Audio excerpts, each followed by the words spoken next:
इनकी वो हो रही है, चेकिंग हो रही है। चेकिंग के नाम से आप 40-40 मिनट लोगों को बाहर खड़े कर रहे हो और 40 मिनट से अंदर मतदान गिनती शुरू हुई। क्या, किसको मालूम क्या हो रहा है अंदर?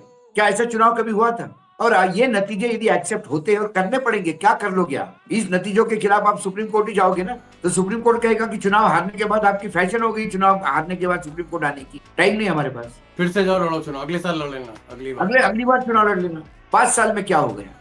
देखिए क्या हुआ आज। टीएमसी का एक ऑफिस जलाया गया। अब एक टेरर होगा, और ये जो सारा टीएमसी का कैडर है, ये चुपचाप अब बीजेपी का कैडर बन जाएगा। बनना पड़ेगा उनको, वहां रहना है तो जो लेफ्ट की हालत हो गई वहां ममता की हालत होगी। उसके बाद 2029 का चुनाव, यूपी का चुनाव में लिख लूं, ये पीडीएस कोई काम नहीं करेगा। अखिलेश जी का क्या पीडीएस काम करेगा? लोग वोट डालें, लोगों के वोटों के भरोसे सरकारें बने तब ना। जब इस धांधली से ही सरकारें बननी है तो यूपी में 300 पार ले जाएंगे, देख लीजिए आप। और 2029 के बाद चुनाव होंगे या नहीं होंगे? 2029 के बाद यदि 600 सीट लेके आए और आपने एक प्रस्ताव पारित कर दिया कि देश में बहुत चुनाव में खर्चा होता है और लगातार हर चुनाव तो बीजेपी जीत रही, पिछले 10 चुनाव का आंकड़ा ये है, ऐसे में चुनाव करने के बजाय 20 साल तक चुनाव ही नहीं हो इस देश में, वो एक्सेप्टेड होगा। 10 साल तक चुनाव नहीं। लेकिन टाइगर, 2029 तक सिर्फ 3 राज्य ऐसे हैं जहां विपक्ष की सरकारें रहेगी।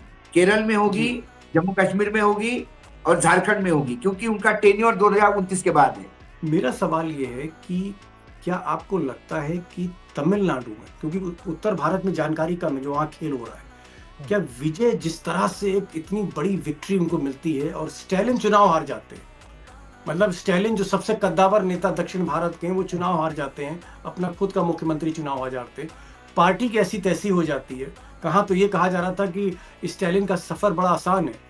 क्या विजय के पीछे भी बीजेपी का दिमाग तो नहीं है प्रोजेक्ट करने में? और क्या विजय से स्टालिन को हरवाया गया है, मैं ये पूछूं अगर? दीपक जी, तमिलनाडु की राजनीति में खासकर जो द्रविडियन पॉलिटिक्स है उसमें डीएमके वर्सेस एआईएडीएमके ये पिछले 1969 या 71 से चल रहा था, 71 से, और तकरीबन इसको 55 साल हो चुके थे। एआईएडीएमके एक पार्टी थी और वो पार्टी जयललिता के देहांत के बाद वो धीरे धीरे डिफंक्ट होती जा रही थी। उस पार्टी का अस्तित्व धीरे धीरे खत्म होता जा रहा था। लेकिन तमिलनाडु में डेमोक्रेसी जिंदा है, इस बात को भी स्वीकार करना होगा। अगर राजनीतिक दल विकल्प दे पाने में सक्षम नहीं है तो जनता विकल्प की तलाश में विकल्प ढूंढ लेती है।